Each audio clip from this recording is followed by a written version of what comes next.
नंदुरबार जिल्ह्यामध्ये रोजगाराच्या संधी नसल्याने मोठ्या प्रमाणावरती स्थलांतर होतं। मात्र आता आदिवासी भागातील तरुणांनी या ठिकाणच्या हवामानाचा आणि परिस्थितीचा अभ्यास करून रोजगाराच्या संधी शोधण्यास सुरुवात केली आहे। यामधूनच एका तरुणानं मशरूमची यशस्वी अशी लागवड देखील केली आहे। पाहुयात या संदर्भातला लोकशाही मराठीचा एक खास रिपोर्ट।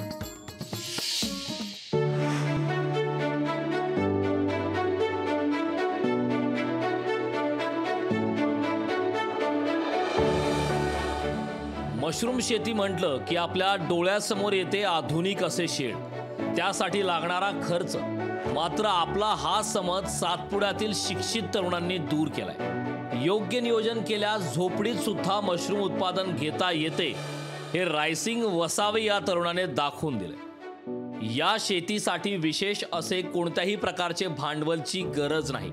अवघ्या 3000 रुपयात त्यांनी मशरूम शेती सुरू केली आणि त्यातून 2 महिन्यात त्यांना उत्पादन सुरू झाले।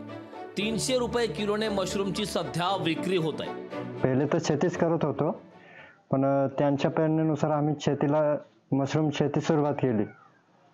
गेल्या 2 महिने झाले मशरूम शेती चालू करून।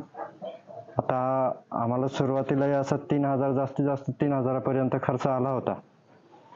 आता याचं आम्ही पहिली खेप विकली, पण खरं तर भाजीसाठीच विकली आम्ही, आणि जास्त करून कस्टमर आमचे गावातलेच आहे। सातपुड्याच्या दुर्गम भागात 12ही महिने रोजगार उपलब्ध करून देण्यासाठी राजेंद्र वसावे हे या भागातील तरुणांना मशरूम प्रशिक्षण देत असतात। सहज उपलब्ध होणारा शेती पीक निघाल्यानंतर राहिलेल्या कचऱ्याला निर्जंतुकीकरण केल्यावर त्यावर प्रक्रिया करून एका पिशवीत भरून बेड तयार केली जाते। त्यावर मशरूमची लागवड केली जात असते। त्यातून राहत्या घरात 10 बाय 20च्या जागेत बारमाही मशरूम शेती होत असते।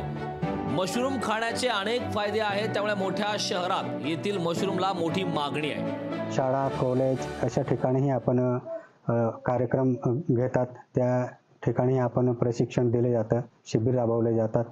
आतापर्यंत आम्ही या 4-5 वर्षात अनेक शेकडो लोकांना प्रशिक्षण दिले आहे आणि ते आपल्या राहत्या घरातच मशरूमची शेती करत आहे। सातपुड्यात नैसर्गिक साधने आणि या ठिकाणी असलेल्या वातावरणाचा वापर करून येथील तरुणांना रोजगाराच्या आणि व्यवसायाच्या संधी उपलब्ध करून दिल्यास या ठिकाणी बारमाही रोजगार उपलब्ध होऊ शकतो आणि त्यासाठी मोठ्या निधीचीही गरज नाही।